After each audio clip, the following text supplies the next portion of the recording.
A day they tried to take the homeless man's dog, but a kind person was present.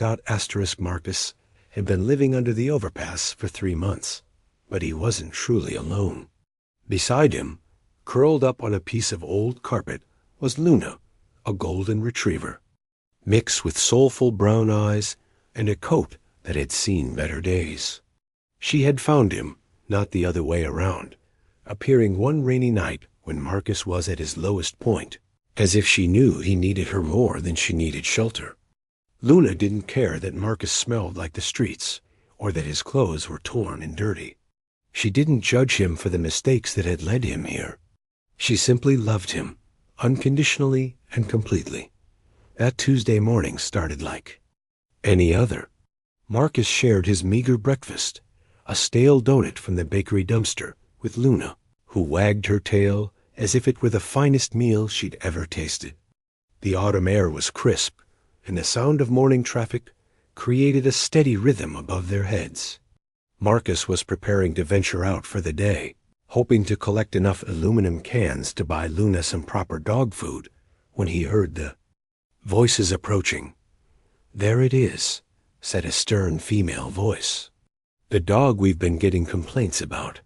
Marcus looked up to see 2 animal control officers in their official uniforms, carrying a catchpole and a transport crate. His blood ran cold.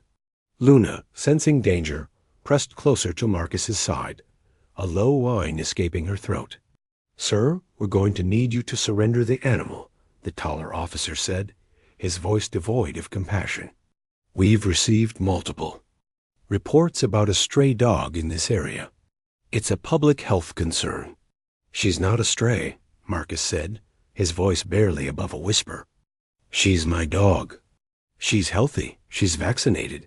She's not bothering anyone," the female officer scoffed. "You don't have proper documentation, proper shelter, or the means to care for this animal. We're taking it to the shelter where it can receive proper care and hopefully find a real home." Marcus felt his world crumbling. Luna wasn't just his pet. She was his family, his reason for getting up each morning, his anchor in a world that had cast him aside. The thought of losing her was more terrifying than any night he'd spent on the streets. "Please," Marcus begged, wrapping his arms around Luna protectively. "She's all I have. I take good care of her. I feed her before I feed myself. I make sure she has water. I keep her clean. She's happy here with me." But the officers weren't listening. They were already moving toward Luna with the catchpole, their faces set with bureaucratic determination. Marcus knew he couldn't fight them. He was outnumbered, outmuscled, and in the eyes of the law, he had no rights.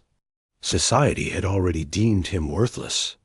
Now they were taking away the one thing that made him feel human. Luna sensed the approaching danger and began to tremble against Marcus's chest. Her dark eyes looked up at him with trust and confusion, as if asking why these strangers wanted to separate them. The larger officer extended the catchpole, preparing to loop it around Luna's neck, when Marcus made a desperate decision. "Run, Luna," he shouted, releasing his grip on her. "Run!" But Luna didn't run.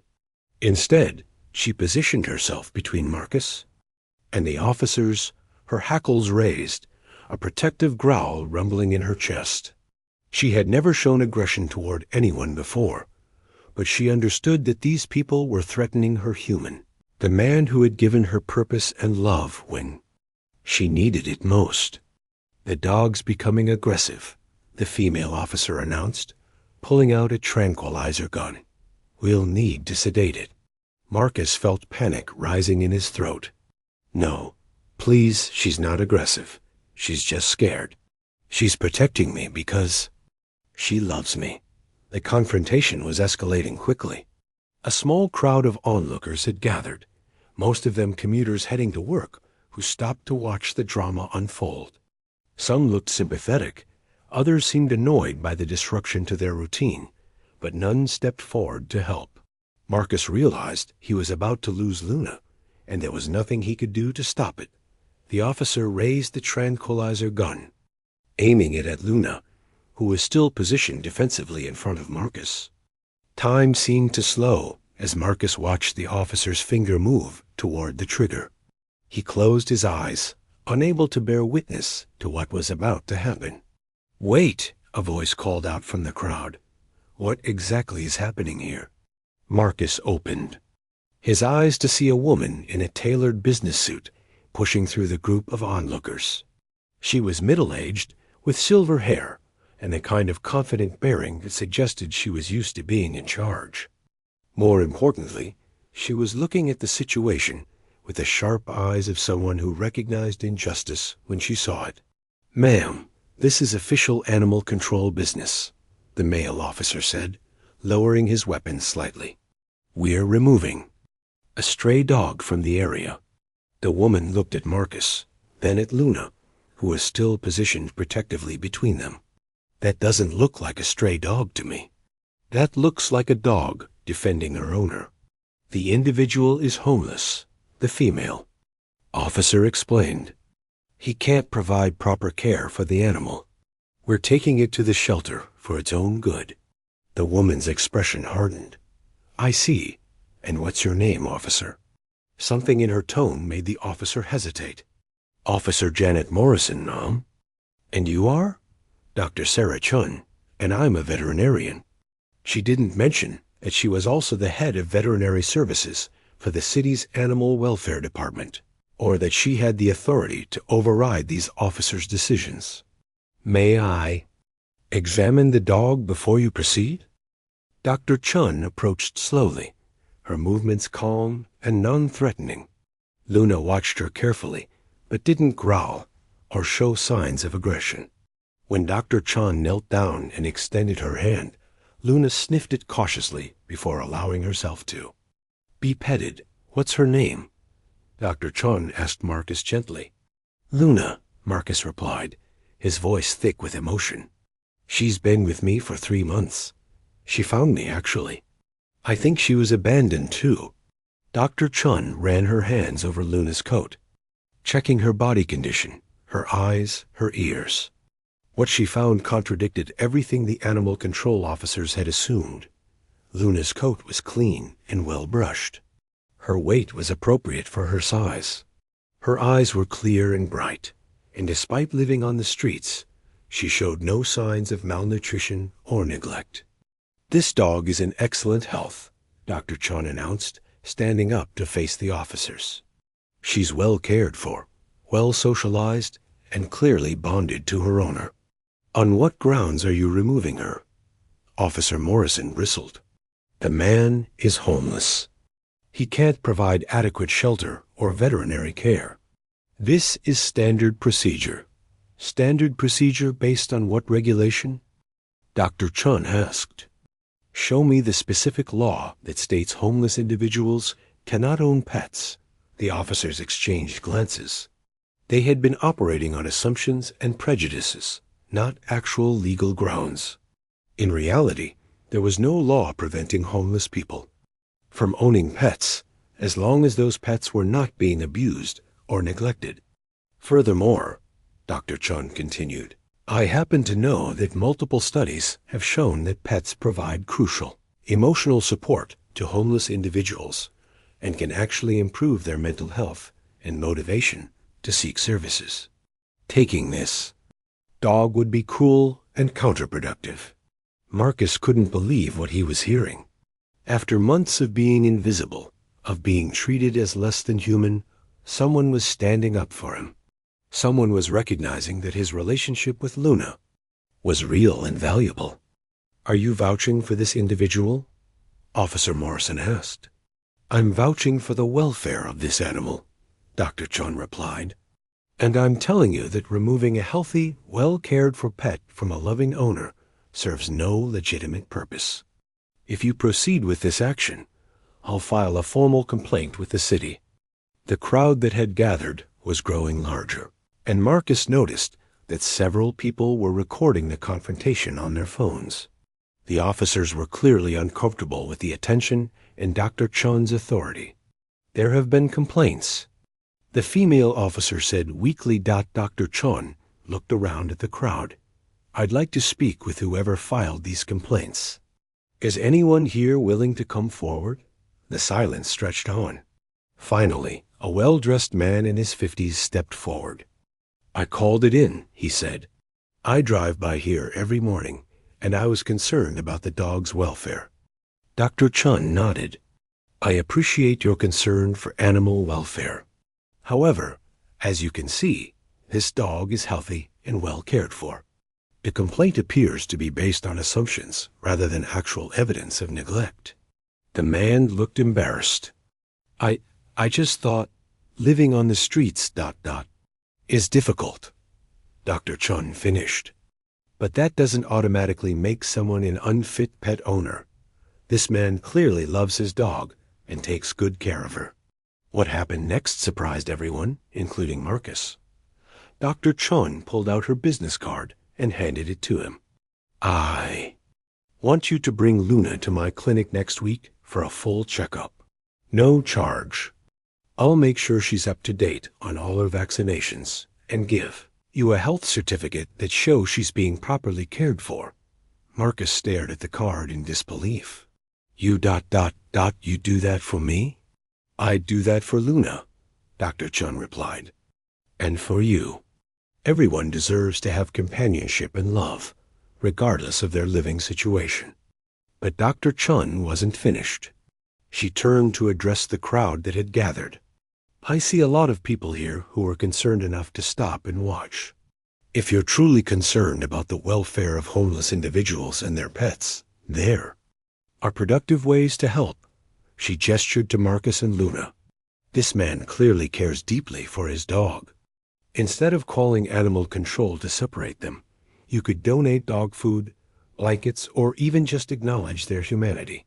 The bond between a person and their pet doesn't disappear just because they don't have a roof over their head."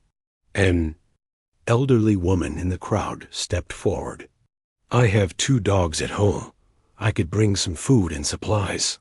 A young man with a backpack raised his hand. "I work at a veterinary supply company. I could get some medication if needed." Marcus watched in amazement as the crowd that had been passive observers began to transform into a support network. People were offering to help, to donate, to care. Luna, sensing the change in atmosphere, wagged her tail and accepted pets from several of the onlookers. The animal control officers, faced with Dr. Chun's authority and the crowd's support, began to back down. "We'll need to file a report," Officer Morrison said. "Please do," Dr. Chun replied. "And make sure to note that the animal is healthy, well cared for, and living with a devoted owner. Also note that I'll be providing ongoing veterinary care too. Ensure continued welfare." As the officers packed up their equipment and prepared to leave, Dr. Chun knelt down next to Marcus. "What's your name?" "Marcus," he replied. "Marcus Thompson." "Marcus, I want you to know that what those officers tried to do was wrong. You have every right to keep Luna, and anyone who tries to separate you again will have to answer to me." But Dr. Chun had more to offer than just protection. "I'm involved with several organizations that help homeless individuals. Would you be interested in hearing about some resources that might be available to you?" Marcus looked down at Luna, who was contentedly accepting attention from the crowd. For the first time in months, he felt hope. "I'd like that very much. There's a program that helps homeless individuals find housing where pets are allowed," Dr. Chun explained. "It's not easy, and there's usually a waiting list, but it's possible. Would you be willing to work on getting back on your feet if it meant you and Luna could have a real home?" Marcus felt tears welling up in his eyes. "I never thought. I didn't know that was even possible." "It's possible," Dr. Chun assured him. "It won't be easy, and it won't be fast, but it's possible." Over the following weeks, Dr. Chun became Marcus's unlikely advocate and guide.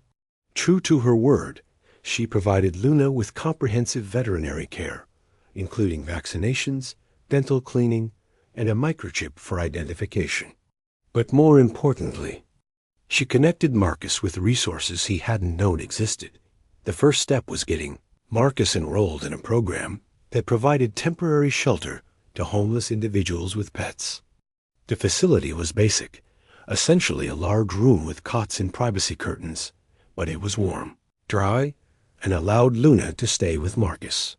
For the first time in months, they slept indoors. Dr. Chun also helped Marcus apply for social services, navigate the bureaucracy of getting a replacement ID, and connect with job placement programs. She discovered that Marcus had been a skilled carpenter before his life fell apart, and she used her connections to find him temporary construction work. The transformation was gradual, but remarkable, with stable shelter, regular meals, and Luna. By his side, Marcus began to rebuild his confidence. He started showing up to job sites early, staying late, and reminding his supervisors why he had once been considered one of the best carpenters in the city. Luna, meanwhile, became something of a celebrity at the shelter. She was gentle with the other residents, seemed to sense when someone was having a bad day, and provided comfort to anyone who needed it. The shelter staff began to see her not as a burden, but as a therapy animal who made their job easier. The real breakthrough came when Dr. Chun introduced Marcus to the downtown business community. She had been telling the story of the homeless man and his dog to anyone who would listen, and several business owners had expressed interest in helping. One of them was Janet Morrison, not the animal control officer, but a local restaurant owner who had heard about Marcus's situation. She offered him a part-time job, helping with maintenance and repairs at her restaurant, work that could be done during off hours and wouldn't interfere with his construction jobs. "I believe in second chances," Janet told Marcus during his interview. "Everyone deserves the opportunity to rebuild their life." The job came with an unexpected bonus. Janet's restaurant was pet-friendly, and she encouraged Marcus to bring Luna to work with him. Luna quickly became the restaurant's unofficial mascot, greeting customers and providing a calming presence in the busy environment. As Marcus's situation stabilized, he began to pay forward the kindness he had received. He started volunteering at the shelter, helping other homeless individuals navigate the system that had once seemed impossible to him. He shared his story at community meetings, advocating for more pet-friendly housing options and better support for homeless individuals. Dr. Chun watched Marcus's transformation with pride, but she knew his story was part of a larger problem.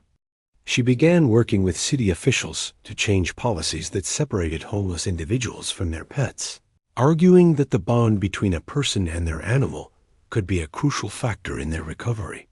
Marcus and Luna's story isn't unique. She explained to the city council, "There are countless homeless individuals who have pets that provide them with purpose, companionship, and motivation. Instead of seeing these animals as problems to be solved, we should recognize them as part of the solution." 6 months after the confrontation under the overpass, Marcus stood in front of a small but clean apartment, keys in his hand. Luna sat beside him, her tail wagging as she sensed his excitement. The apartment was part of a new pilot program, pet-friendly housing for individuals transitioning out of homelessness. Dr. Chun had not only advocated for the program, but had helped secure the funding for it. "Well, Luna," Marcus said, unlocking the door, "what do you think of our new home?" Luna bounded inside, exploring every corner of the small space. It wasn't much, a studio apartment with a kitchenette and a bathroom, but it was theirs. Marcus had saved enough money from his construction and restaurant jobs to afford the subsidized rent, and for the first time in over a year, he had a permanent address. The apartment came furnished with donations from Dr. Chun's network of supporters. There was a bed, a small table, and most importantly, a comfortable dog bed for Luna. The refrigerator was stocked with food, both human and canine, courtesy of the restaurant owner who had become Marcus's employer and friend. That evening, as Marcus sat on his bed with Luna curled up beside him, He reflected on the journey that had brought them here. It had started with a moment of crisis, when faceless bureaucrats had tried to tear apart the only family he had left. But it had also been a moment of revelation, a reminder that kindness still existed in the world, that people were willing to help if they understood the real situation. Dr. Chon had done more than just save Luna that day. She had saved Marcus's faith in humanity. She had shown him that his life had value, that his love for Luna was real and meaningful, and that society's forgotten members deserved dignity and support. Marcus had stayed in touch with Dr. Chun, visiting her clinic regularly and helping her with community outreach programs. He had become an advocate for homeless individuals with pets, sharing his story and working to change policies that treated these relationships as problems rather than solutions. Luna, now healthy and happy, had become a certified therapy dog, visiting hospitals and nursing homes with Marcus.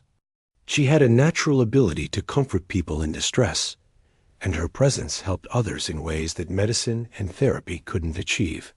The story of Marcus and Luna had spread throughout the city, inspiring other acts of kindness and changing how people viewed homelessness.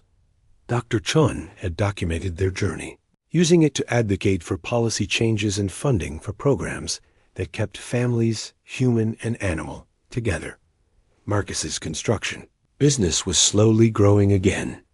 He had started with small repair jobs, but word of his skill and reliability had spread.